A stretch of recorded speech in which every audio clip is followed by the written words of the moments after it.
Detective Sarah Chen had been awake anyway, staring at the ceiling of her studio apartment in Brooklyn, replaying the Riverside murders in her mind for the thousandth time. 3 victims in 3 months, all connected to the same pharmaceutical company, all made to look like accidents. "Chen," she answered on the first ring. "We've got another one." It was Captain Morrison, his voice tight. "Same MO. You need to see this." 20 minutes later, Sarah stood in the marble lobby of the Apex Towers on the Upper East Side, watching crime scene techs dust for prints they wouldn't find.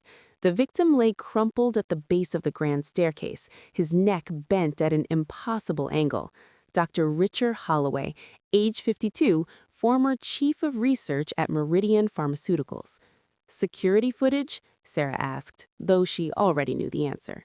Officer Martinez shook his head. "Cameras went dark at 2:15, back online at 2:23, 8-minute window." Convenient. That's not the interesting part. Martinez handed her an evidence bag containing a phone. This was in his jacket pocket. He'd been recording audio, started at 2:10. Sarah's pulse quickened. She pulled on latex gloves and pressed play. Static. Footsteps. Then Holloway's voice, shaky. "If you're listening to this, I'm probably dead. My name is Dr. Richard Holloway, and I'm about to meet someone who claims to have information about Protocol 7. The Riverside murders, Catherine Wells, James Park, Dr. Lisa Kemp, they all knew what I know. They were all killed for it." A door opening. Holloway's breathing, faster now. "Dr. Holloway." A new voice, digitally distorted. "Thank you for coming. Who are you? Why the cloak and dagger?" "Because we're both in danger. Protocol 7 wasn't just a failed drug trial. It was murder. Premeditated, systematic murder of 16 patients, and Meridian buried it." "I know that. That's why I went to the FDA. That's why I—" "You went to the FDA 6 weeks ago. Catherine Wells died 4 weeks ago. James Park 3 weeks ago. Dr. Kemp 10 days ago.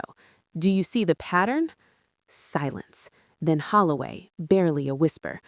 "They're cleaning house.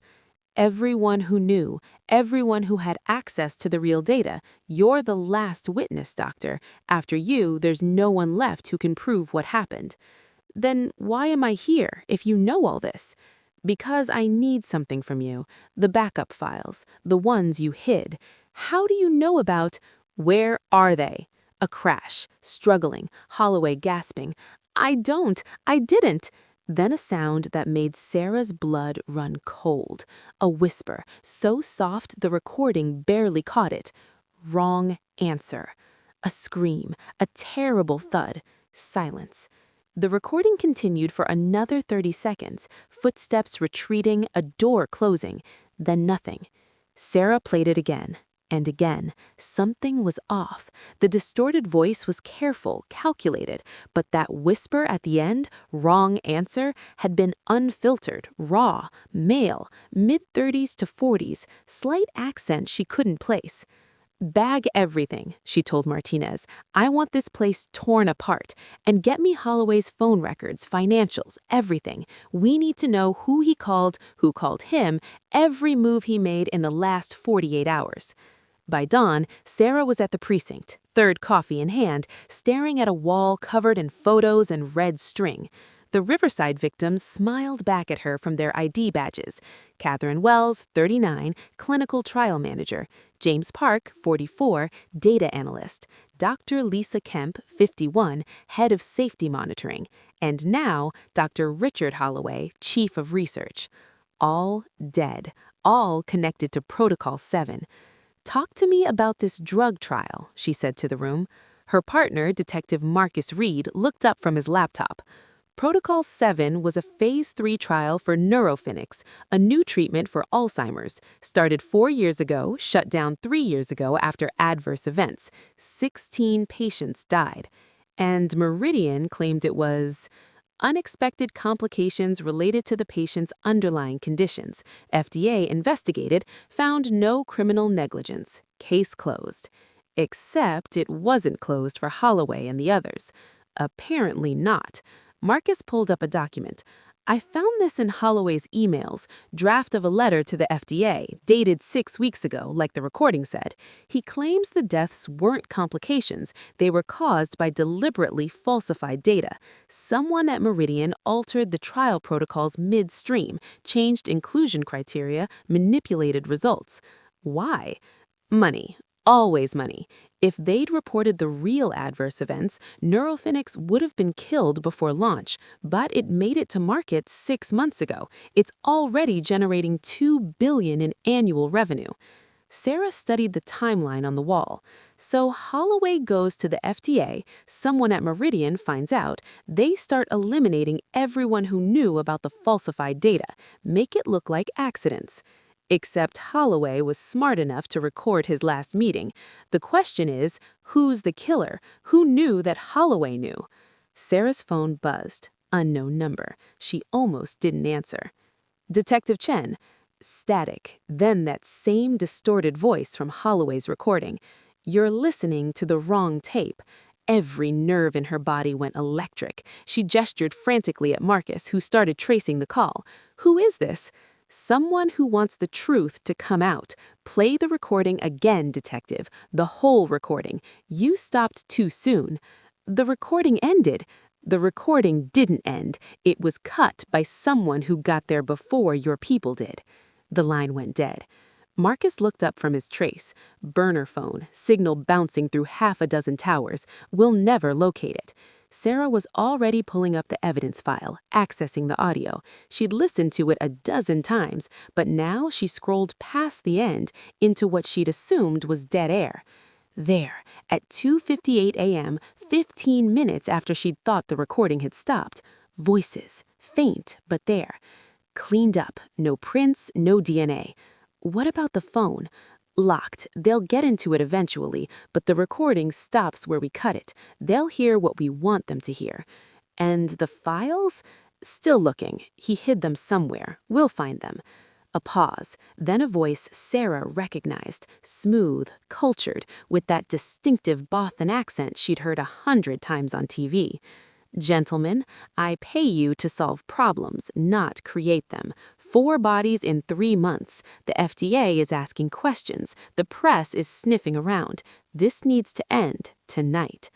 Marcus stared at her. That's... Sarah felt dizzy. Richard Ashford, CEO of Meridian Pharmaceuticals. The pieces were falling into place, but they made a picture Sarah didn't want to see.